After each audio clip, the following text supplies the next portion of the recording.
جب کوئی عداوت کی ٹھان لے دشمنی کی ٹھان لے تو پھر کیا کریں؟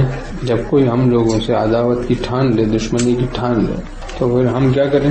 ہم اللہ کے دامن کو تھام لیں، اس سے لپٹ جائیں، چپٹ جائیں، جیسے بچہ اماں کو پکڑ لیتا ہے، کوئی چیز اسے چاہیے ہوتی ہے اماں کو پکڑ لیتا ہے، چمٹ جاتا ہے، ایسے ہم لوگ بھی اللہ میاں کے دامن کو تھام لیں، اللہ کو پکڑ لیں مضبوطی سے۔ قرآن پاک میں واعتصموا باللہ، اللہ کو مضبوطی سے تھام لو، بس ذلیل بھی ہو گئی۔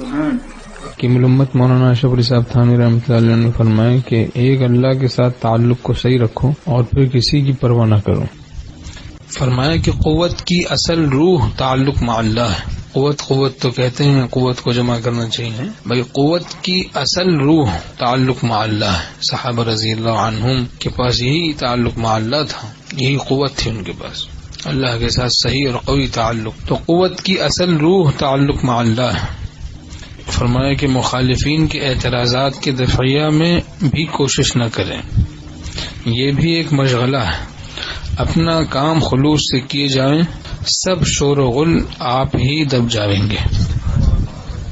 سبحان اللہ۔ فرمایا مخالفین کے اعتراضات کے دفعیہ میں بھی، یعنی مخالفین جو اعتراضات کریں ان کو دفع کرنے کے لیے بھی کوشش نہ کریں، مخالفین کے اعتراضات کے دفعیہ میں بھی کوشش نہ کریں، یہ بھی ایک مشغلہ ہے، اپنا کام خلوص سے کیے جاویں، سب شور و غل آپ ہی دب جاویں گے، یعنی خود بخود ہی سارے شور و غل سب ختم ہو جائیں گے۔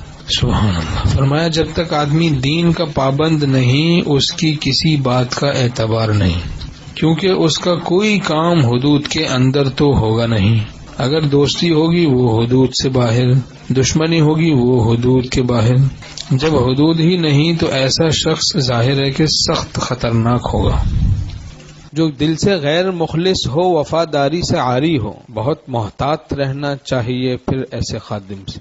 من احب للہ و ابغض للہ و اعطى للہ و منع للہ فقد استکمل الایمان۔ جو اللہ کے لیے محبت کرے اللہ ہی کے لیے، بغض رکھے اللہ ہی کے لیے، دے اللہ ہی کے لیے، روکے اس نے ایمان کی تکمیل کی اپنے۔